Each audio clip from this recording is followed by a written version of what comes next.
Hello dear friends, ನಿಮ್ಮೆಲ್ಲರಿಗೂ ಈ ನನ್ನ ಜರ್ನಿ ಟು ವಿಕ್ಟರಿ ಕನ್ನಡ ಚಾನಲ್ಗೆ ಮತ್ತೊಮ್ಮೆ ಪ್ರೀತಿಯ ಸ್ವಾಗತ. ಕೇಳುಗರಲ್ಲಿ ವಿನಂತಿ, ಈ ಧ್ವನಿ ಸುರುಳಿಯಲ್ಲಿ ಮೂಡುತ್ತಿರುವ ಸಾಲುಗಳು ಯಾವುದೇ ಕಾಲ್ಪನಿಕ ಹಾಗೂ ಮನೋರಂಜನೆಯ ಉದ್ದೇಶವನ್ನು ಹೊಂದಿಲ್ಲ ಮತ್ತು ವೈಜ್ಞಾನಿಕವಾಗಿ ಎಷ್ಟೋ ಬಡ ಕುಟುಂಬದಿಂದ ಬಂದಂತಹ ಹಾಗೂ ಜೀವನದಲ್ಲಿ ಯಾವುದೇ ದಿಕ್ಕು ತೋಚದೆ ಇರುವಂತಹ ಪರಿಸ್ಥಿತಿಗಳಲ್ಲಿ ಅಂತಹ ವ್ಯಕ್ತಿಗಳಲ್ಲಿ ಪರಿವರ್ತನೆಯನ್ನು, ಅದ್ಭುತವಾದ ಬದಲಾವಣೆಯನ್ನು ತರುವಲ್ಲಿ ಕಾರಣವಾಗಿದೆ. ತಮ್ಮ ತಮ್ಮ ಕ್ಷೇತ್ರದಲ್ಲಿ ನಿಖರವಾದ ಗುರಿಗಳೊಂದಿಗೆ ಪ್ರಚಂಡ ಯಶಸ್ಸನ್ನು ಮತ್ತು ಹಣವನ್ನು ಗಳಿಸುವುದರ ಜೊತೆಗೆ ಲಕ್ಷಾಂತರ ಜನರ ಪ್ರೀತಿ ವಿಶ್ವಾಸವನ್ನು ಗಳಿಸಬಲ್ಲ ಶಕ್ತಿ ಯುಕ್ತಿಗಳನ್ನು ಹೊಂದಿದೆ. ಪ್ರಾರಂಭಿಸುವ ಮುನ್ನ ನಮಸ್ಕಾರ. ನನ್ನ ಹೆಸರು ಮಂಜುನಾಥ್ ರಾಮಚಂದ್ರ. ನಾನೊಬ್ಬ ಸೆಲ್ಫ್ ಹಿಪ್ನೋಸಿಸ್ ಮತ್ತು ಸೆಲ್ಫ್ ಟ್ರಾನ್ಸ್ಫಾರ್ಮರ್ ಕೋಚ್, ಜೊತೆಗೆ ಕಸ್ಟಮೈಸ್ಡ್ ಅಫರ್ಮೇಷನ್ ಕ್ರಿಯೇಟರ್ ಹಾಗೂ mkrheritage.com ಸ್ಪಿರಿಚುವಲ್ ಜ್ಯುವೆಲರಿ ಸಂಸ್ಥಾಪಕ. ಸುಮಾರು 6 ತಿಂಗಳ ವಿರಾಮದ ನಂತರ ಹೊಸ ಶಕ್ತಿ, ಹೊಸ ಸ್ಪಷ್ಟತೆ ಮತ್ತು ಹೊಸ ಉದ್ದೇಶದೊಂದಿಗೆ ನಾನು ಪುನಃ ನಿಮ್ಮ ಮುಂದೆ ಹಿಂತಿರುಗಿದ್ದೇನೆ. ಈ ಜಗತ್ತಿನಲ್ಲಿ ಶತಮಾನಗಳಿಂದಲೂ ಜನರು ಹುಡುಕುತ್ತಿರುವ ಒಂದು ಅದ್ಭುತ ರಹಸ್ಯ ಇದೆ. ಅದೆಷ್ಟು ವಿಚಿತ್ರವೋ, ಈ ರಹಸ್ಯ ತಿಳಿದು ಅದನ್ನು ಪಾಲಿಸಿದ ಪ್ರತಿಯೊಬ್ಬರ ಮೇಲೆ ಅಕ್ಷರಶಃ ಸಂಪೂರ್ಣವಾಗಿ ಬದಲಾವಣೆ ಕಂಡಿದ್ದಾರೆ. ಅದನ್ನೇ ಅರಿಯದೆ ಇದ್ದ ಲಕ್ಷಾಂತರ ಜನ ತಮ್ಮ ನಿಜವಾದ ಸಾಮರ್ಥ್ಯ ತಿಳಿಯದೆ ಸಾಮಾನ್ಯ ಜೀವನದಲ್ಲೇ ಸಿಲುಕಿಕೊಂಡಿದ್ದಾರೆ. ಆ ರಹಸ್ಯ ಏನು? ಯಾಕೆ ಇದನ್ನು ವಿಶ್ವದ ಅತ್ಯಂತ ವಿಚಿತ್ರ ರಹಸ್ಯ ಎಂದು ಕರೆಯಲಾಗಿದೆ? ಈ ವಿಡಿಯೋದಲ್ಲಿ ಇಂದು ನಾವು ಅದನ್ನೇ ಆಳವಾಗಿ ತಿಳಿದುಕೊಳ್ಳಲಿದ್ದೇವೆ. ನೆನಪಿಡಿ ಗೆಳೆಯರೆ, ಇಲ್ಲಿ ಮೂಡುತ್ತಿರುವ ಸಾಲುಗಳು 1956ರಲ್ಲಿ ರೂಪಿಸಲಾದ ಇಂಗ್ಲಿಷ್ನ the strangest secret in the world, Earl Nightingale ಅವರ, ಅಂದರೆ ಆಶ್ಚರ್ಯಕರ ಪ್ರಪಂಚದ ರಹಸ್ಯ. ಇದರಿಂದ ನನ್ನ ಜೀವನವು ಸಮೃದ್ಧಿ, ಆನಂದದೊಂದಿಗೆ ನಾನು ಇಚ್ಛಿಸಿದ ರೀತಿಯಲ್ಲಿ ನಡೆಸಲು ಸಹಾಯ ಮಾಡುತ್ತಿರುವುದರಿಂದ ಪ್ರೇರಣೆಗೊಂಡು ಇದನ್ನು ಕನ್ನಡದಲ್ಲಿ ಸ್ವಾರಸ್ಯಕರವಾಗಿ ಎಲ್ಲರಿಗೂ ತಲುಪಬೇಕು ಎಂಬ ಉದ್ದೇಶದಿಂದ ವಿಶಿಷ್ಟವಾಗಿ ರೂಪಿಸುತ್ತಿದ್ದೇನೆ. ನಿಮಗೆ ತಿಳಿದಿರಲಿ, ಈ ಆಡಿಯೋ ಆಧಾರದ ಮೇಲೆಯೇ ಈಗಿನ law of attraction, quantum physics, quantum science ಇನ್ನಿತರ ಪ್ರೋಗ್ರಾಂಗಳು, ಆನ್ಲೈನ್ ಕೋಚಿಂಗ್ಗಳು ಯೂಟ್ಯೂಬ್ನಲ್ಲಿ ಮತ್ತು ಇತರ ಆನ್ಲೈನ್ ಪ್ಲ್ಯಾಟ್ಫಾರ್ಮ್ಗಳಲ್ಲಿ ಯಶಸ್ವಿಯಾಗಿ ರಾರಾಜಿಸುತ್ತಿದೆ. ಬನ್ನಿ, ಈಗ ನಾವು ಆ ಆಡಿಯೋವಿನ ಒಳಗೆ ಪ್ರವೇಶಿಸೋಣ. ಈಗ ನಾವೆಲ್ಲರೂ ಜೀವಿಸುತ್ತಿರುವ ಈ ಜಗತ್ತು ಹಿಂದೆಂದಿಗಿಂತಲೂ ರಾಜ ಮಹಾರಾಜರಿಗೂ ಸಿಗದ ಅತ್ಯಾಧುನಿಕ ಸೌಕರ್ಯಗಳನ್ನು, ಸೇವೆಗಳನ್ನು ಒಳಗೊಂಡಿದೆ. ಇಂತಹ ವೈಶಿಷ್ಟ್ಯಗಳಿಗೋಸ್ಕರ ಮನುಷ್ಯ ಸಾವಿರಾರು ವರ್ಷಗಳಿಂದ ತನ್ನ ಜ್ಞಾನ, ಬುದ್ಧಿವಂತಿಕೆಯಿಂದ ಅಭಿವೃದ್ಧಿ ಪಡಿಸುತ್ತಾ ಬಂದಿದ್ದಾನೆ. ಕಂಡ ಕನಸನ್ನು ಸಾಕಾರಗೊಳಿಸಿಕೊಂಡಿದ್ದಾನೆ. ಆದರೆ ಈಗಿನ ಪೀಳಿಗೆಯವರಾದ ನಾವು ಇದನ್ನು ಬಹಳ ಸಣ್ಣ ವಿಷಯವಾಗಿ ನೋಡುತ್ತಿದ್ದೇವೆ. ನಾವು ಆಧ್ಯಾತ್ಮಿಕತೆಗೆ ಹೆಸರುವಾಸಿಯಾದ ಶ್ರೀಮಂತ ಸಂಪ್ರದಾಯಸ್ಥ ದೇಶವಾದ ಭಾರತದಲ್ಲಿ ಹುಟ್ಟಿದ್ದೇವೆ, ವಾಸಿಸುತ್ತಿದ್ದೇವೆ. ಎಲ್ಲರಿಗೂ ಸಮಾನ ಅವಕಾಶ ಈ ಭೂಮಿ ಒದಗಿಸುತ್ತಿದೆ. ಈ ದೇಶದ ಭೂಮಿ ಎಷ್ಟೋ ಕ್ರಾಂತಿಕಾರರನ್ನು, ವೀರರನ್ನು, ಸಂತರನ್ನು ತನ್ನ ಒಡಲಿನಲ್ಲಿ ಜನ್ಮ ನೀಡಿದೆ. ಕಳೆದ ಹಲವು ವರ್ಷಗಳಿಂದಲಂತೂ ನಮ್ಮ ದೇಶ ಯಾವುದೇ ಸರಿಸಾಟಿ ಇಲ್ಲದ ಉಜ್ವಲ ಅವಕಾಶಗಳನ್ನು, ಬೆಳವಣಿಗೆಯನ್ನು ಸಾಧಿಸಿ ಮುಂಚೂಣಿಯಲ್ಲಿ ಸಾಗುತ್ತಿದೆ. ಇಂಥ ಸುವರ್ಣ ಅವಕಾಶವನ್ನು ನಾವು ಸರಿಯಾಗಿ ಬಳಸಿಕೊಳ್ಳಬೇಕಷ್ಟೆ.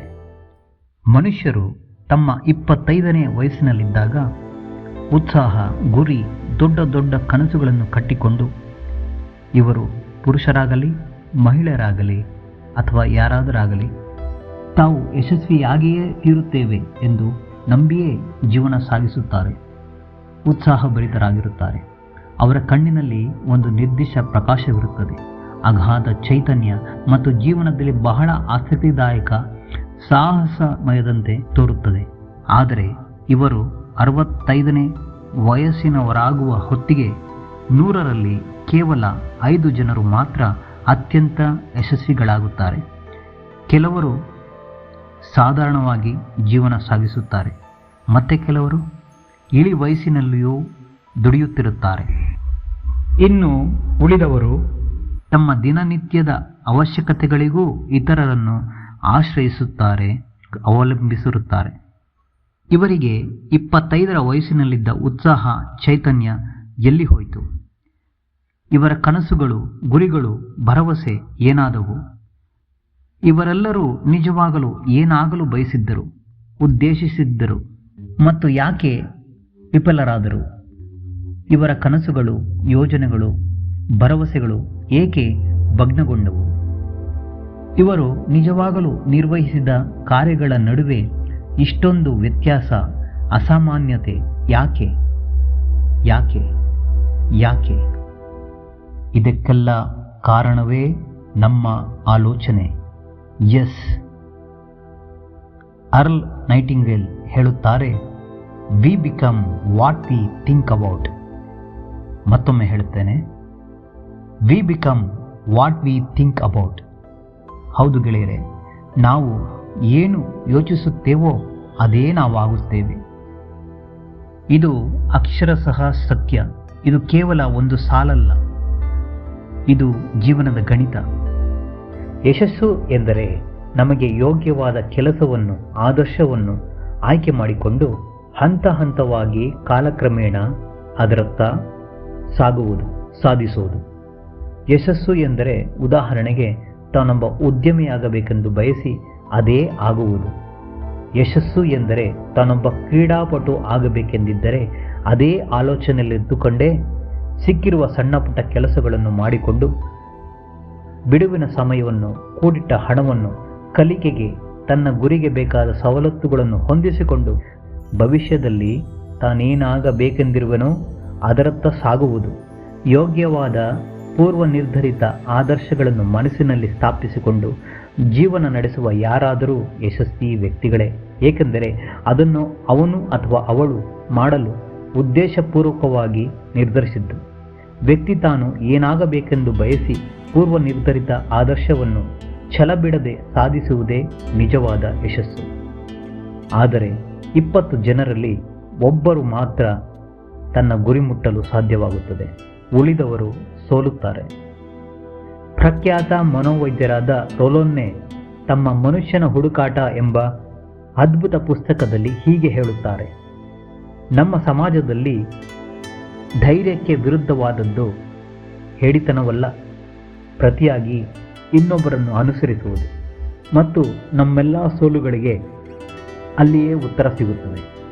ಈ ಪ್ರಪಂಚದಲ್ಲಿ ಕೋಟ್ಯಾಂತರ ಜನರು ಬದುಕುತ್ತಿದ್ದಾರೆ, ಆದರೆ ಕೇವಲ ಕೆಲವು ಮಂದಿ ಮಾತ್ರ ನಿಜವಾಗಿ ಬಾಳುತ್ತಿದ್ದಾರೆ. ಉಳಿದವರು ಅವರು ಕೇವಲ ಕಾಲ ಕಳೆಯುತ್ತಿದ್ದಾರೆ, ಕುರುಡರಂತೆ ಬೇರೊಬ್ಬರನ್ನು ಅನುಸರಿಸುತ್ತಿದ್ದಾರೆ.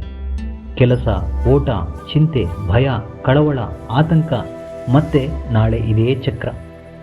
ಇಂಥವರಿಗೆ ತಾನು ಯಾರು, ಎಲ್ಲಿಗೆ ಹೋಗುತ್ತಿದ್ದೇನೆ, ನಾನು ಏತಕ್ಕಾಗಿ ಕೆಲಸ ಮಾಡುತ್ತಿದ್ದೇನೆ, ನಾನು ಏನಾಗಬೇಕೆಂದಿದ್ದೇನೆ ಎಂಬ ಪೂರ್ವ ನಿರ್ಧರಿತ ಗುರಿಗಳಾಗಲಿ, ನಿರ್ದೇಶನವಾಗಲಿ, ಉದ್ದೇಶವಾಗಲಿ ಇರುವುದಿಲ್ಲ.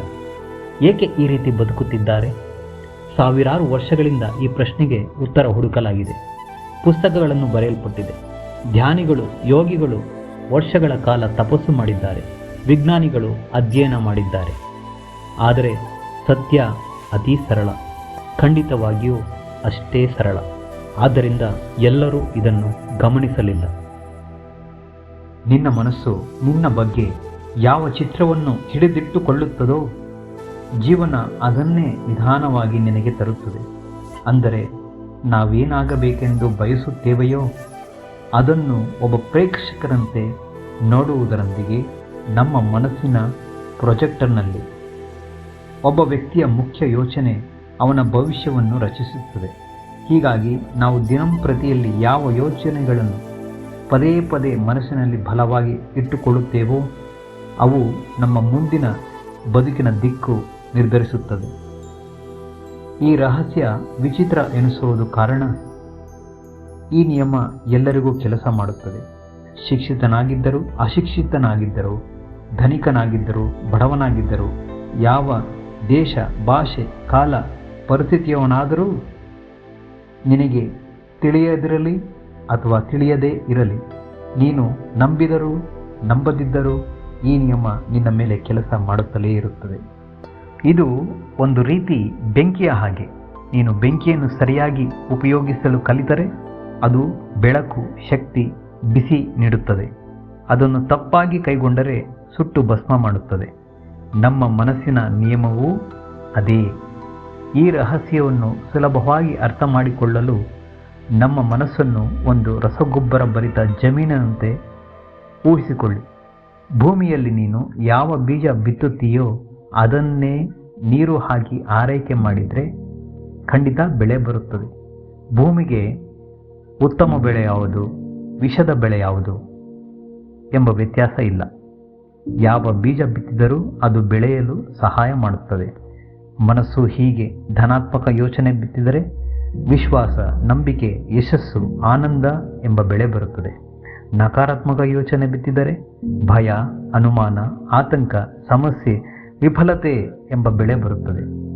ಮನಸ್ಸಿಗೆ ನೀನು ಯಾವ ಯೋಚನೆಯನ್ನು ಕೊಟ್ಟರೂ ಅದು ಅದನ್ನೇ ಬೆಳೆಸುತ್ತದೆ. ಇದೇ ಕಾರಣಕ್ಕೆ ಅರ್ಲ್ ಹೇಳುತ್ತಾರೆ, V become what we think about ಅಂತ. ಈಗ ಮುಖ್ಯ ಸಂಗತಿ ಇಲ್ಲಿದೆ. ಈ ನಿಯಮ ಎಲ್ಲರಿಗೂ ಕೆಲಸ ಮಾಡುತ್ತಿದ್ದರೂ ಬಹುಜನರಿಗೆ ಇದರ ಪ್ರಯೋಜನ ಪಡೆಯಲು ಸಾಧ್ಯವಾಗುತ್ತಿಲ್ಲ. ಏಕೆ ಗೊತ್ತಾ? ಎಲ್ಲರೂ ಯೋಚಿಸುತ್ತೇವೆ ಎಂದು ಭಾವಿಸುತ್ತಾರೆ, ಆದರೆ ನಿಜವಾಗಿ ಯೋಚಿಸುವವರ ಸಂಖ್ಯೆ ತುಂಬ ವಿರಳ. ಅಧಿಕಾಂಶ ಜನರಿಗೆ ಏನು ಬಯಸುತ್ತಿದ್ದಾರೆ ಎಂಬುದನ್ನು ತಿಳಿಯದೆ ವಿಧಿ ನಿಯಮ, ನಮ್ಮ ಗ್ರಹಚಾರ, ಹಣೆ ಬರಹ ಎಂಬ ಹೇಳಿಕೆಯನ್ನು ನಂಬಿ ಕಾಲವನ್ನು ಮುಂದೂಡುತ್ತಾ ಬದುಕುತ್ತಿದ್ದಾರೆ.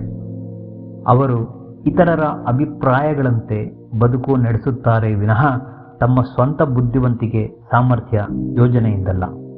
ಅರ್ಲ್ ನೈಟಿಂಗೇಲ್ ಹೇಳುತ್ತಾರೆ, the opposite of courage is not fear or cowardice, it is conformity. ಅಂದರೆ ನಮ್ಮ ಸಮಾಜದಲ್ಲಿ ಧೈರ್ಯಕ್ಕೆ ವಿರುದ್ಧವಾದದ್ದು ಭಯ ಅಥವಾ ಹೇಡಿತನವಲ್ಲ, ಅದು ಇತರರನ್ನು ಅನುಸರಿಸಿ ಬದುಕುವುದಾಗಿದೆ. ಜಗತ್ತಿನಲ್ಲಿ ಪ್ರತಿಯೊಬ್ಬರೂ ಯಶಸ್ಸನ್ನು ಬಯಸುತ್ತಾರೆ, ಆದರೆ ಯಾಕೆ ಕೆಲವರು ಮಾತ್ರ ಸಾಧಿಸುತ್ತಾರೆ? ಈ ಪ್ರಶ್ನೆಗಳಿಗೆ ನಿನಗೆ ಸ್ಪಷ್ಟ ಉತ್ತರ ಇಲ್ಲದಿದ್ದರೆ ಜೀವನ ನಿನಗೆ ಯಾವುದನ್ನೂ ನೀಡುವುದಿಲ್ಲ. ನೀವು ಬಸ್ ಸ್ಟ್ಯಾಂಡ್ಗೆ ಹೋಗಿ ಯಾವ ಬಸ್ ಬಂದರೂ ಅದಕ್ಕೆ ಏರಿ ಹೋಗ್ತೀನಿ ಅಂತ ಹೇಳಿದರೆ ನೀವು ನಿಮಗೆ ಬೇಕಾದ ಕಡೆಗೆ ಪ್ರಯಾಣಿಸಲು ಸಾಧ್ಯವಿಲ್ಲ ಅಲ್ಲವೇ? ಜೀವನದಲ್ಲೂ ಹೀಗೆ, ಅದು ಕೂಡ ಒಂದು ಸುದೀರ್ಘ ಪ್ರಯಾಣವಿದ್ದಂತೆಯೇ. ಇದಕ್ಕಾಗಿ ನಾವು ಏನು ಮಾಡಬೇಕು? ನೀವು ನಿಮಗೋಸ್ಕರ ಸ್ವಲ್ಪ ಸಮಯ ವಿರಾಮವನ್ನು ಕೊಟ್ಟುಕೊಳ್ಳಿ.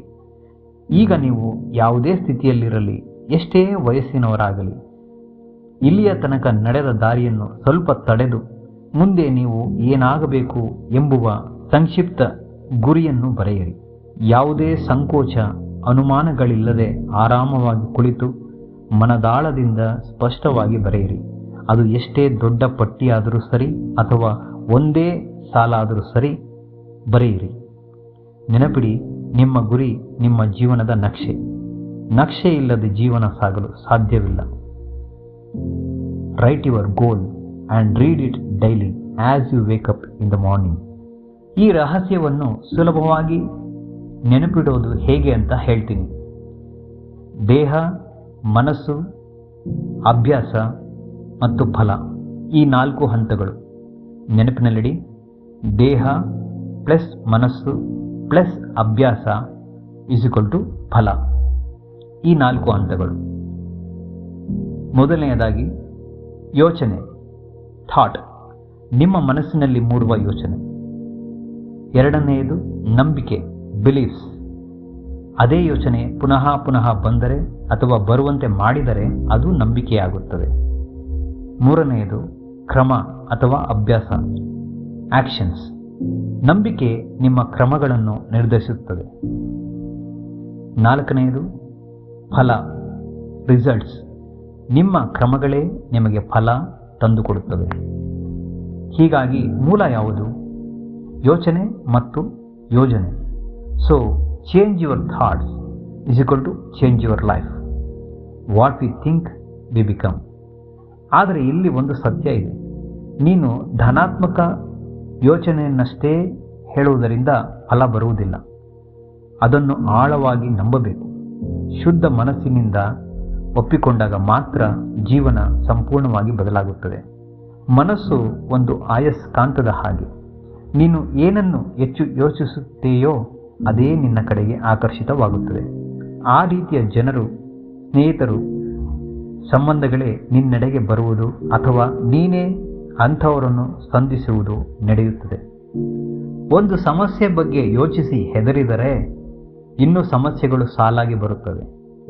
ಕೊರತೆ ಬಗ್ಗೆ ನನ್ನ ಬಳಿ ಇಲ್ಲ ಇಲ್ಲ ಇಲ್ಲ ಎಂದು ಯೋಚಿಸಿದರೆ ಇನ್ನೂ ಹೆಚ್ಚು ಹೆಚ್ಚು ಕೊರತೆಗಳೇ ಮೂಡುತ್ತವೆ.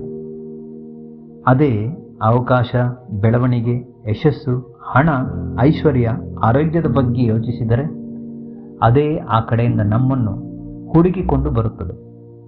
ಮನಸ್ಸಿನ ಆಯಸ್ಕಾಂತ ತಪ್ಪಾಗಿ ಕೆಲಸ ಮಾಡಲ್ಲ, ಆದರೆ ಅದರ ಬಳಕೆ ತಪ್ಪಾಗಿ ನಡೆಯುತ್ತಿದೆ. ಈ ಸಾಲು ಸರಳದಂತೆ ಅನಿಸುತ್ತದೆ, ಆದರೆ ಹುಟ್ಟಿದಾಗಿನಿಂದ ನಮ್ಮ ಮನಸ್ಸಿನಲ್ಲಿ ಬೇರೂರಿದ ನಂಬಿಕೆಗಳು, ಪರಿಸರ, ಸಂಬಂಧಗಳು, ಸ್ನೇಹಿತರು, ಶಾಲಾ ಕಾಲೇಜುಗಳು ಇವೆಲ್ಲ ನಮ್ಮ ಮೇಲೆ ಪ್ರಭಾವ ಬೀರಿರುವ ಯೋಚಿಸುವ ವಿಧಾನವನ್ನು ಬದಲಿಸುವುದು ಅಷ್ಟು ಸುಲಭವಲ್ಲ. ಆದರೆ ದೃಢವಾಗಿ ಇಂದಿನಿಂದಲೇ ದಿನನಿತ್ಯ ಒಂದು ತಪಸ್ಸಿನಂತೆ ಅದನ್ನು ಅಭ್ಯಾಸ ಮಾಡಲು ಮುಂದಾದರೆ ಕಾಲಕ್ರಮೇಣ ಬದಲಾವಣೆ ಶತಸಿದ್ಧ. ನೀವೇ ಅದನ್ನು ಗಮನಿಸುತ್ತೀರಿ. ಇದರಲ್ಲಿ ಜೀವನ ಬದಲಿಸುವ ಪ್ರಶ್ನೆ ಅಡಗಿದೆ. ಇಲ್ಲಿ ಒಂದು ಮಹತ್ವದ ಅರಿವು ಬೇಕು. ನೀನು ಬದುಕಿಗೆ ಬಲಿಯಾದವನು ಅಲ್ಲ. ನೀನು ನಿನ್ನ ಬದುಕಿನ ರಚನಾಕಾರ, ಸೃಷ್ಟಿಕರ್ತ ಎಂದು ಭಾವಿಸು. ನಿನ್ನ ಯೋಚನೆಗಳು, ನಿನ್ನ ನಂಬಿಕೆಗಳು, ನಿನ್ನ ಅಭ್ಯಾಸಗಳು ಇವುಗಳ ಒಟ್ಟಾರೆ ಫಲವೇ ನಿನಗೆ ದೊರೆತಿರುವ ನಿನ್ನದೇ ನಿರ್ದೇಶನದ ಜೀವನವಾಗಿದೆ. ಇಂದು ನಿನ್ನ ಬದುಕು ಹೀಗಿರುವುದಕ್ಕೆ ಕಾರಣ ಅದು ನಿನ್ನ ನಿನ್ನೆಗಳ ಯೋಚಿಸಿದ್ದರ ಫಲ. ಮತ್ತು ನಿನ್ನ ನಾಳೆ ನೀನು ಇಂದು ಏನು ಯೋಚಿಸುತ್ತೀಯೋ ಅದರಂತೆ ನಿರ್ಮಿಸಲ್ಪಡುತ್ತದೆ. ಅಂದರೆ ನೀನು ಈಗಲೇ ಇಲ್ಲಿ ಇರುವ ಜಾಗದಿಂದಲೇ ನಿನ್ನ ಭವಿಷ್ಯವನ್ನು ಪುನಃ ನಿನಗೆ ಬೇಕಾದ ರೀತಿಯಲ್ಲಿ ರೂಪಿಸಿಕೊಳ್ಳಬಹುದು ಎಂದು ಅರ್ಥ. Your life is self created. ಈಗ ನೆನಪಿಡಿ, ಈ ರಹಸ್ಯ ಎಲ್ಲರಿಗೂ ಕೆಲಸ ಮಾಡುತ್ತಿರೋದು ಸತ್ಯ. ಆದರೆ ಜನರು ಇದನ್ನು ಬಳಸೋದಕ್ಕೆ ಅಡ್ಡಿ ಏನು ಗೊತ್ತಾ? ಭಯ ಮತ್ತು ಅನುಮಾನ. ಬಹಳ ಮಂದಿ ದೊಡ್ಡ ಕನಸು ಕೂಡ ಕಾಣುವುದಿಲ್ಲ, ಏಕೆಂದರೆ ಅವರು ಹೊಣೆಗಾರಿಕೆಗೆ, ಜವಾಬ್ದಾರಿಗಳಿಗೆ ಹೆದರುತ್ತಾರೆ. Most people don't achieve success not because they can't, they believe they can't. ನನಗೆ ಆಗೋದಿಲ್ಲ, ನಾನು ಯೋಗ್ಯನಲ್ಲ, ನನ್ನ ಪರಿಸ್ಥಿತಿಯೇ ಬೇರೆ ಇದೆ, ನಿಮಗೆ ಅರ್ಥ ಆಗೋಲ್ಲ. ಇವುಗಳೆಲ್ಲ ನಮ್ಮ ಮನಸ್ಸಿನ ಸುಳ್ಳುಗಳು. ಈ ಸುಳ್ಳುಗಳಿಗೆ ನೀನು ನಂಬಿಕೆ ಕೊಟ್ಟ ಕ್ಷಣ ಮನಸ್ಸಿನ ಆಯಸ್ಕಾಂತ ಭಯದ ದಿಕ್ಕಿಗೆ ತಿರುಗುತ್ತದೆ. ಪೃಥ್ವಿಯಲ್ಲಿ ಜನಿಸಿದ ಪ್ರತಿಯೊಬ್ಬ ಮನುಷ್ಯನಲ್ಲೂ ಅಸಾಮಾನ್ಯ ಸಾಮರ್ಥ್ಯ ಇದೆ.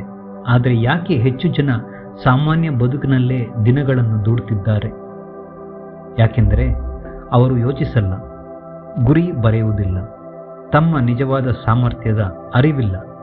ಇತರರು ಏನನ್ನು ಮಾಡುತ್ತಾರೋ ಅದನ್ನು ಕುರುಡಾಗಿ ಅನುಸರಿಸಿ ನಡೆಯುತ್ತಿದ್ದಾರೆ. ಅವರು ತಮ್ಮ ಜೀವನವನ್ನೇ ಬದುಕುತ್ತಿಲ್ಲ, ಆಟೋ ಪೈಲಟ್ನಲ್ಲಿ, ಅಂದರೆ ಅದೃಷ್ಟದ ಮೇಲೆ ವಿಧಿಲಿಖಿತ ಹಣೆಬರಹ ಎಂದು ಯಂತ್ರದಂತೆ ದಿನಗಳನ್ನು ಕಳೆಯುತ್ತಿದ್ದಾರೆ. Success is the progressive realization of a worthy ideal. ಯಶಸ್ಸು ಎಂದರೆ ನೀನು ಆಯ್ಕೆ ಮಾಡಿದ ಮೌಲ್ಯಯುತ ಗುರಿಯ ಕಡೆ ಪ್ರಗತಿ. ಅದೊಂದು ದೊಡ್ಡ ಸ್ಥಾನವಿರಬೇಕು ಅಂದರೆ ಅದಲ್ಲ, ಅದು ಅರ್ಥಪೂರ್ಣ ಆಗಿರಬೇಕು. ನಿಜವಾದ ಯಶಸ್ಸು ಒಬ್ಬೊಬ್ಬರಿಗೂ ವಿಭಿನ್ನ. ಒಬ್ಬನು ಒಳ್ಳೆಯ ಶಿಕ್ಷಕ ಆಗೋದು ಅವನ ಗುರಿ ಇರಬಹುದು, ಮತ್ತೊಬ್ಬನಿಗೆ ಒಳ್ಳೆಯ ವ್ಯವಹಾರ ಸ್ಥಾಪಿಸುವ ಗುರಿ ಇರಬಹುದು. ಇನ್ನೊಬ್ಬನಿಗೆ ಕಲೆ, ನೃತ್ಯ, ಹಾಡುಗಾರಿಕೆ, ನಟನೆ, ನಿರ್ದೇಶನ ಮಾಡಬೇಕೆಂಬ ಗುರಿ ಇರಬಹುದು. ಇನ್ನೂ ಒಬ್ಬನಿಗೆ ಸಮಾಜಕ್ಕೆ ಸೇವೆ ಮಾಡೋದು ಆಗಿರಬಹುದು. ಹೀಗೆ ಯಾರು ತಮ್ಮ ಅಂತರಾಳಕ್ಕೆ ಇಳಿದು ತಮ್ಮ ಹೃದಯಕ್ಕೆ ತಕ್ಕ ಕೆಲಸವನ್ನು, ಗುರಿಯನ್ನು ಹಿಡಿದು ಅವರೇ ನಿಜವಾದ ಯಶಸ್ವಿಗಳಾಗುತ್ತಾರೆ. ಹೀಗಾಗಿ ನಿನ್ನನ್ನೇ ನೀನು ಕೇಳಿಕೋ, ನಾನು ಯಾವ ಜೀವನಕ್ಕೆ, ಯಾವ ಉದ್ದೇಶಕ್ಕಾಗಿ ಹುಟ್ಟಿದ್ದೇನೆ ಎಂದು. ನಿನ್ನ ಆತ್ಮದ ಹಂಬಲ ಏನು? ನಿನ್ನನ್ನು ಸಂತೃಪ್ತಿಗೊಳಿಸುವ ಗುರಿ ಯಾವುದು? ಈ ಪ್ರಶ್ನೆಗಳಿಗೆ ನಿಜವಾದ ಉತ್ತರ ಸಿಕ್ಕ ಕ್ಷಣ ಬದುಕಿನ ದಿಕ್ಕು ಬದಲಾಗುತ್ತದೆ. ನಿನ್ನ ಆತ್ಮ ಒಪ್ಪಿಕೊಂಡಿರುವ ಗುರಿ ಇತರರ ಒತ್ತಾಯದಿಂದ ಬಂದ ಗುರಿ ಅಲ್ಲ, ಸಮಾಜದ ಹೋಲಿಕೆಗಳಿಂದ ಬಂದ ಗುರಿ ಅಲ್ಲ, ಅಂತರಾಳದಿಂದ ಬಂದ ಗುರಿ. ಆ ಕೆಲಸವನ್ನು ಮಾಡುತ್ತಿದ್ದರೆ ನಿನಗೆ ಸಮಯದ ಅರಿವೇ ಇರುವುದಿಲ್ಲ. ಊಟ, ನಿದ್ದೆ ಯಾವುದು ನೆನಪಿಗೆ ಬರದ ಹಾಗೆ ಆ ಕೆಲಸದಲ್ಲೇ ನಿನ್ನನ್ನೇ ಸಂಪೂರ್ಣವಾಗಿ ಮಗ್ನನಾಗಿಸುತ್ತದೆ. ದೇಹ, ಮನಸ್ಸು, ಆತ್ಮ ತಲ್ಲೀನವಾಗಿರುತ್ತದೆ. ಈ ಗುರಿಯನ್ನು, ಇಂತಹ ಗುರಿಯನ್ನು ಹುಡುಕು. ಪ್ರಶಾಂತವಾಗಿ ಒಂದು ದಿನ ಯಾವುದಾದರೂ ಬೆಟ್ಟದ ತುದಿಯಲ್ಲೋ ನಿನಗೆ ಇಷ್ಟದ ಸ್ಥಳ ಅಥವಾ ಜಾಗದಲ್ಲಿ ಕುಳಿತು ನಿನ್ನ ಹೃದಯಾಂತರಾಳದಿಂದ ಬರೆಯಲು ಶುರು ಮಾಡು. ಅದು ನಿನ್ನ ಬದುಕಿಗೆ ದೀಪಸ್ತಂಭವಾಗಿರುತ್ತದೆ. Find your worthy ideal, the real goal, the final destiny. ಇದಕ್ಕಾಗಿ ನಮ್ಮ ಶಕ್ತಿಯನ್ನು ಜಾಗೃತಗೊಳಿಸಲು, ಮನಸ್ಸಿಗೆ ತರಬೇತಿ ನೀಡಲು ಇಗೋ ಅರ್ಲ್ ನೈಟಿಂಗೇಲ್ ಹೇಳುವ ಅತ್ಯಂತ ಶಕ್ತಿಶಾಲಿ ವಿಧಾನ 30 ದಿನಗಳ ಅಭ್ಯಾಸ ಮತ್ತು ಪರೀಕ್ಷೆ. ಈ ರಹಸ್ಯವನ್ನು ಜೀವನದಲ್ಲಿ ಅನ್ವಯಿಸಲು ಈ 30 ದಿನಗಳ ಸವಾಲಿನ ನಿಯಮವನ್ನು ಪಾಲಿಸಿದರೆ ಸಾಕು. ಮನಸ್ಸು ಒಂದು ಸಮಯದಲ್ಲಿ ಒಂದೇ ಯೋಚನೆಯನ್ನು ಮಾತ್ರ ಹಿಡಿದಿಟ್ಟುಕೊಳ್ಳಬಲ್ಲದು. ಆ ಒಂದು ಯೋಚನೆ ಧನಾತ್ಮಕವಾಗಿರಬೇಕು. ನೀನು ಮುಂದಿನ 30 ದಿನ ತುಂಬ ಜಾಗರೂಕತೆಯಿಂದ ಸಕಾರಾತ್ಮಕ ಯೋಚನೆ ಹಿಡಿದಿಟ್ಟುಕೊಂಡಿದ್ದೇ ಆದರೆ ನಿನ್ನ ಜೀವನವೇ ಸಂಪೂರ್ಣ ಬದಲಾಯಿಸಲಾರಂಭಿಸುತ್ತದೆ. ಇಲ್ಲಿವರೆಗೂ ನಾವೇನು ಅಭ್ಯಾಸ ಮಾಡಿದ್ದೇವೆಯೋ, ಹೊರಗಿನ ಪರಿಸ್ಥಿತಿಗಳ ಪ್ರಭಾವಕ್ಕೆ ಒಳಗಾಗಿದ್ದೇವೆಯೋ, ಅದರಿಂದ ಪುನಃ ಸ್ವಲ್ಪ ದಿನಗಳ ನಂತರ ಮತ್ತೆ ಅದೇ ಪ್ಯಾಟ್ರನ್ ರಿಪೀಟ್ ಆಗಲು ಪ್ರಾರಂಭಿಸುತ್ತದೆ ಮತ್ತು ನಮ್ಮ ಮನಸ್ಸು ಕೂಡ ಅತ್ತ ಕಡೆಗೆ ವಾಲಲು ಪ್ರಯತ್ನಿಸುತ್ತದೆ. ಆದರೂ ನೀನು ಅದನ್ನು ಹೊಸ ಅಭ್ಯಾಸಕ್ಕೆ ತಿರುಗಿಸುವಂತೆ, ಹೊಂದಿಸಿಕೊಳ್ಳುವಂತೆ ಎಡಬಿಡದೆ ನಿನ್ನ ಹತೋಟಿಯಲ್ಲಿ ಇಟ್ಟುಕೊಂಡರೆ ನಿನಗೆ ನಿನ್ನ ಮನಸ್ಸಿನ ಮೇಲೆ ನಿಯಂತ್ರಣ ತರುವುದನ್ನು ಕಲಿಸುತ್ತದೆ. If you control your thought and then you can able to leverage your life. ಇಲ್ಲಿ ನಿನಗೆ ಮಾಡಬೇಕಾದ 3 ಸರಳ ಅಭ್ಯಾಸಗಳಿವೆ. 1. ಬೆಳಗ್ಗೆ ಎದ್ದ ತಕ್ಷಣ ಬರೆದಿರುವ ಗೋಲ್ ಕಾರ್ಡ್ ಅಂದರೆ ಗುರಿಯ ನಕ್ಷೆಯನ್ನು ಓದಿ ಮನಸ್ಸಿನಲ್ಲಿ ಚಿತ್ರಿಸು. ನೀನು ಬಯಸುತ್ತಿರುವ ಜೀವನವನ್ನು ಆಗಲೇ ನೀನು ನಡೆಸುತ್ತಿರುವ ಹಾಗೆ ವೀಕ್ಷಿಸು. ನಿನಗೆ ಬೇಕಿರುವ ಎಲ್ಲ ಸವಲತ್ತುಗಳನ್ನು ಇದಾಗಲೇ ನಿನ್ನ ಬಳಿ ಇರುವಂತೆ ಕಲ್ಪಿಸಿಕೊ. 2ನೇದಾಗಿ, ದಿನಪೂರ್ತಿ ಧನಾತ್ಮಕ ವಾಕ್ಯಗಳನ್ನು ಬಳಸು. ಎಲ್ಲರನ್ನೂ ಪ್ರೀತಿಯಿಂದ ಬಹುವಚನದಲ್ಲಿ ಉಚ್ಚರಿಸುವುದನ್ನು ಅಭ್ಯಾಸ ಮಾಡು. ಏನೇ ಸಮಸ್ಯೆ ಎದುರಾದರೂ 1 ನಿಮಿಷ ಕಣ್ಣು ಮುಚ್ಚಿಕೊಂಡು ನಿನ್ನ ಮನಸ್ಸನ್ನೇ ಕೇಳಿಕೊ. ನಾನು ಈ ಪರಿಸ್ಥಿತಿಯಿಂದ ಏನನ್ನು ಕಲಿಯಬಹುದು, ಹೇಗೆ ಇದರಿಂದ ಹೊರಬಂದು ಬೆಳವಣಿಗೆಯತ್ತ ಸಾಗಬಹುದು ಎಂದು. 3ನೇದಾಗಿ, ರಾತ್ರಿ ನಿದ್ದೆಗೆ ಜಾರುವ ಮುನ್ನ ಹಾಸಿಗೆಯ ಮೇಲೆಯೇ ಕುಳಿತು ಬೆಳಗ್ಗಿನಿಂದ ರಾತ್ರಿಯ ತನಕ ನಡೆದ ಎಲ್ಲ ವಿಷಯವನ್ನು 1 ಬಾರಿ ಮೆಲುಕು ಹಾಕಿ, ನಡೆದ ಸಣ್ಣ ಸಣ್ಣ ವಿಜಯವನ್ನು, ಸಂತೋಷ ಕೊಟ್ಟ ಕ್ಷಣಗಳನ್ನು ನೆನೆದು ಕೃತಜ್ಞತೆ ಭಾವನೆ ವ್ಯಕ್ತಪಡಿಸಿ ಮಲಗು. ಈ 3 ಅಭ್ಯಾಸಗಳು ನಿನ್ನ ಮನಸ್ಸಿನ ದಿಕ್ಕನ್ನು ಸಂಪೂರ್ಣವಾಗಿ ಬದಲಾಯಿಸಿ ಬಿಡುತ್ತವೆ. ನೆನಪಿನಲ್ಲಿಡು, ಈ 30 ದಿನಗಳ ತರಬೇತಿ ಅವಧಿಯಲ್ಲಿ ನೀನು ಧನಾತ್ಮಕವಾಗಿ ಯೋಚನೆ ಆರಂಭಿಸಿದಷ್ಟು ಹೊರಗಿನ ಪರಿಸ್ಥಿತಿಗಳು ನಿನ್ನನ್ನು ಪರೀಕ್ಷಿಸುತ್ತವೆ. ಏಕೆಂದರೆ ಮನಸ್ಸು ಹಳೆಯ ಅಭ್ಯಾಸಗಳನ್ನು ಬಿಡೋದಕ್ಕೆ ತಕ್ಷಣ ಒಪ್ಪಿಕೊಳ್ಳೋದಿಲ್ಲ. ಆದರೆ ನೀನು ಸೋಲಬಾರದೆಂದು ನೆನಪಿನಲ್ಲಿಡು. Every adversity carries with it the seed of an equivalent or greater benefit. ಅಂದರೆ ಪ್ರತಿ ಕಷ್ಟದೊಳಗೂ ಒಂದು ದೊಡ್ಡ ಅವಕಾಶದ ಬೀಜ ಮರೆಯಾಗಿ ಅಡಗಿರುತ್ತದೆ. ಹಾಗಾಗಿ ನಿಮಗೆ ತೊಂದರೆಗಳು ಎದುರಾದರೂ ಅದು ವಿಫಲತೆ ಅಲ್ಲ, ಪರೀಕ್ಷೆ. ಈ ಪರೀಕ್ಷೆಗೆ ನೀನು ಸಿದ್ಧನಾಗಿದ್ದೀಯಾ? ನಿನ್ನ ಮನಸ್ಸಿನ ಮೇಲೆ ನಿಯಂತ್ರಣ ಇಡಬಲ್ಲೆಯಾ? ಒಂದು ವೇಳೆ ಯಾವುದೋ ಒಂದು ಸಂದರ್ಭದಲ್ಲಿ ಅಭ್ಯಾಸ ನಿಲ್ಲಿಸಬೇಕಾದಲ್ಲಿ, ಒಂದೆರಡು ದಿವಸ ಸಾಧ್ಯವಾಗದಿದ್ದರೂ ಸಂಪೂರ್ಣವಾಗಿ ತೊರೆಯಬೇಡ. ಮತ್ತೆ ಮರುಕಳಿಸಿ, ಪುನಃ ಪ್ರಾರಂಭಿಸಿ. ಧನಾತ್ಮಕ ಯೋಚನೆಗೆ ಹಿಂತಿರುಗಿ. ಏಕೆಂದರೆ ಇದು ನಮ್ಮ ಹಿಂದಿನ ಮನಸ್ಥಿತಿಯ ಕಸರತ್ತು. ಹೇಗಾದರೂ ಮಾಡಿ ಇದನ್ನು ನಿಲ್ಲಿಸಲೇ ಕಾಯುತ್ತಿರುತ್ತದೆ.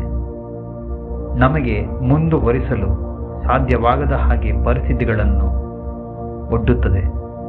ಹೇಗೆ ಕಬ್ಬಿಣವನ್ನು ಕಾಯಿಸಿ ಇನ್ನೊಂದು ಕಬ್ಬಿಣದ ಸುತ್ತಿಗೆಯಿಂದಲೇ ಅದನ್ನು ಒಡೆದು ಬೇಕಾದ ಆಕಾರಕ್ಕೆ ತರಬೇಕೋ, ಅದೇ ರೀತಿ ಸಕಾರಾತ್ಮಕ ಆಲೋಚನೆಗಳಿಂದ ನಕಾರಾತ್ಮಕ ವಿಷಯಗಳನ್ನು ಹೊಡೆದು ಶಾಂತಗೊಳಿಸಿ ಒಂದು ಆಕಾರಕ್ಕೆ ನಮ್ಮ ವ್ಯಕ್ತಿತ್ವವನ್ನು ರೂಪಿಸಿಕೊಳ್ಳಬೇಕು, ನಿಗ್ರಹಿಸಬೇಕು, ಬಲವಾಗಿಸಬೇಕು. ಅರ್ಲ್ ನೈಟಿಂಗೇಲ್ ಹೇಳುತ್ತಾರೆ, treat every person as the most important person on earth. ಕೇಳೋದಕ್ಕೆ ಸರಳವಾಗಿ ತೋರುತ್ತದೆ, ಆದರೆ ಇದರ ಪರಿಣಾಮ ಅತಿ ವಿಶೇಷ. ನೀನು ಜನರನ್ನು ಗೌರವದಿಂದ, ಪ್ರೀತಿಯೊಂದಿಗೆ, ಮೌಲ್ಯದಿಂದ ನೋಡಿದಾಗ ಜೀವನವು ನಿನ್ನ ಕಡೆಗೂ ಅದನ್ನೇ ಹಿಂದಿರುಗಿಸುತ್ತದೆ. ಕಾರಣ ಇದರೊಳಗೆ ಒಂದು ಸತ್ಯ ಇದೆ, ಕರ್ಮ ಸಿದ್ಧಾಂತವಿದೆ. ನಾವು ಏನನ್ನು ನೀಡುತ್ತೇವೆಯೋ ಅದೇ ನಮಗೆ ಹಿಂತಿರುಗಿ ಬರುತ್ತದೆ. So be kind, be confident and B hopeful. ಮತ್ತು ಮುಖ್ಯವಾಗಿ ನಿನ್ನ ಮೇಲೆ ನೀನು ನಂಬಿಕೆ ಇಟ್ಟುಕೋ. ನೀನು ಅನನ್ಯ. ನಿನ್ನಂತೆ ಪೂರ್ತಿ ಜಗತ್ತಿನಲ್ಲಿ ಇನ್ನೊಬ್ಬ ಇಲ್ಲವೇ ಇಲ್ಲ.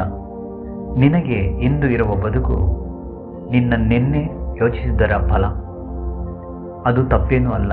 ನೀನು ತಪ್ಪು ಮಾಡಿದೆ ಎಂದಲ್ಲ, ಈ ಕ್ಷಣದಿಂದ ಇಲ್ಲಿಂದಲೇ ಹೊಸ ದಿಕ್ಕನ್ನು ಹಿಡಿಯುವ ದಾರಿ ನಿನಗೆ ದೊರೆತಿದೆ. ಇದನ್ನು ಊಹಿಸು. Just imagine this. ಇಂದು ನೀನು ನಿನ್ನ ಯೋಚನೆಗಳನ್ನು ನಿಯಂತ್ರಿಸಿ ನಿನ್ನ ಗುರಿಯ ಕಡೆಗೆ ಕ್ರಮ ತೆಗೆದುಕೊಳ್ಳಲು ಪ್ರಾರಂಭಿಸಿದ್ದೀಯೆಂದರೆ ಮುಂದಿನ 1 ವರ್ಷದಲ್ಲಿ ನಿನ್ನ ಜೀವನ ಗುರುತಿಸಲಾಗದಷ್ಟು ಬದಲಾಗಿರುತ್ತದೆ. ಎಲ್ಲರೂ ನಿನ್ನನ್ನು ನೋಡುವ ದೃಷ್ಟಿಯೇ ಬೇರೆಯಾಗಿರುತ್ತದೆ. You have that power. Remove the shell of doubt. Step in to the life you were meant to live. ಈ 30 ನಿಮಿಷದಲ್ಲಿ ನಾವು ಮಾತನಾಡಿದ್ದು ಒಂದು ವಾಕ್ಯದ ಆಳವನ್ನು ತಿಳಿದುಕೊಂಡದ್ದು. We become what we think about.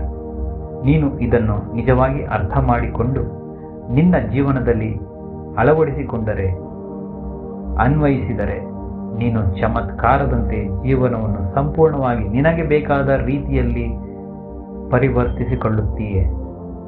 ನಿನ್ನ ಯೋಚನೆ ಇಜುಕೊಟ್ಟು ನಿನ್ನ ಭವಿಷ್ಯ, ನಿನ್ನ ನಂಬಿಕೆ ಇಜುಕೊಟ್ಟು ನಿನ್ನ ಶಕ್ತಿ, ನಿನ್ನ ಕ್ರಮ, ಅಭ್ಯಾಸ ಇಜುಕೊಟ್ಟು ನಿನ್ನ ಫಲ. ನಿನ್ನ ಮನಸ್ಸನ್ನು ನಿನ್ನ ಶತ್ರುವಾಗಿ ಮಾಡುವುದೋ ಅಥವಾ ನಿನ್ನ ಮಿತ್ರನಾಗಿ ಮಾಡಿಕೊಳ್ಳುವುದೋ ಅದು ಸಂಪೂರ್ಣ ನಿನ್ನ ಕೈಯಲ್ಲೇ ಇದೆ. ಈಗ ನಾವು ಒಂದು ಅದ್ಭುತವಾದ ವ್ಯಾಯಾಮವನ್ನು ಮಾಡೋಣ. It's just like an exercise. You can call it as meditation also. ಅಂದರೆ ಇದು ಒಂದು ಧ್ಯಾನಾವಸ್ಥೆಯ ರೀತಿಯಾಗೂ ಕೆಲಸ ಮಾಡುತ್ತದೆ. ಎಲ್ಲರೂ ಸಿದ್ಧರಾಗಿ ತಾವು ಎಲ್ಲೂ ಕುಳಿತಿದ್ದೀರೋ ಆರಾಮವಾಗಿ ಕುಳಿತುಕೊಳ್ಳಿ. ನೆಲದ ಮೇಲೆ ಕುಳಿತಿದ್ದರೆ ಒಂದು ಯಾವುದಾದ್ರೂ ಟವಲನ್ನು ಹಾಸಿಕೊಳ್ಳಿ ಅಥವಾ ಒಂದು ಬ್ರಷೀಟನ್ನು ಹಾಸಿಕೊಂಡು ಅದರ ಮೇಲೆ ಆರಾಮವಾಗಿ ಸುಖಾಸನದಲ್ಲಿ ಕುಳಿತುಕೊಳ್ಳಿ. 2 ಕೈಗಳನ್ನು ಒಂದರೊಂದೊಳಗೆ ಜೋಡಿಸಿ ಹಿಡಿದಿಟ್ಟುಕೊಳ್ಳಿ. ಬೆನ್ನು ನೇರವಾಗಿರಲಿ, ಸಡಿಲವಾಗಿರಲಿ, ಬಿಗಿತದಲ್ಲಿ ಇರಿಸಿಕೊಳ್ಳಬಾರದು. ಆರಾಮದಾಯಕವಾಗಿ ಕುಳಿತುಕೊಳ್ಳಿ. ಈಗ ಕ್ಷಣಕಾಲ ನಿಮ್ಮ ಕಣ್ಣುಗಳನ್ನು ಮುಚ್ಚಿಕೊಳ್ಳಿ. ಆಳವಾದ ಉಸಿರನ್ನು ಎಳೆದುಕೊಳ್ಳಿ. ಇದು ಹೇಗೆ ಪುನರಾವರ್ತಿಸಬೇಕೆಂದರೆ, ನಿಮ್ಮ ಮೂಗಿನ ಹೊಳ್ಳೆಯಿಂದ ದೀರ್ಘವಾದ ಉಸಿರನ್ನು ಎಳೆದುಕೊಳ್ಳಬೇಕು. 4 ರಿಂದ 6 ಸೆಕೆಂಡುಗಳ ಕಾಲ ಉಸಿರನ್ನು ಎಳೆದುಕೊಳ್ಳಬೇಕು. ಹೀಗೆ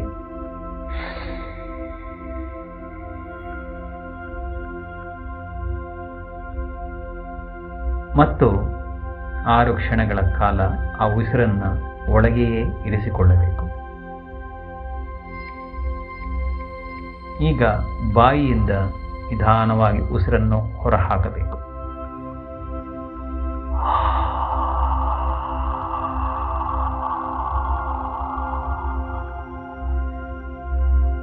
ಪುನಃ ಉಸಿರನ್ನು ತೆಗೆದುಕೊಳ್ಳಿ.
ಈಗ ಸಾಮಾನ್ಯವಾಗಿ ಉಸಿರಾಡುತ್ತಾ ಕಣ್ಣು ಹಾಗೆಯೇ ಮುಚ್ಚಿರಲಿ.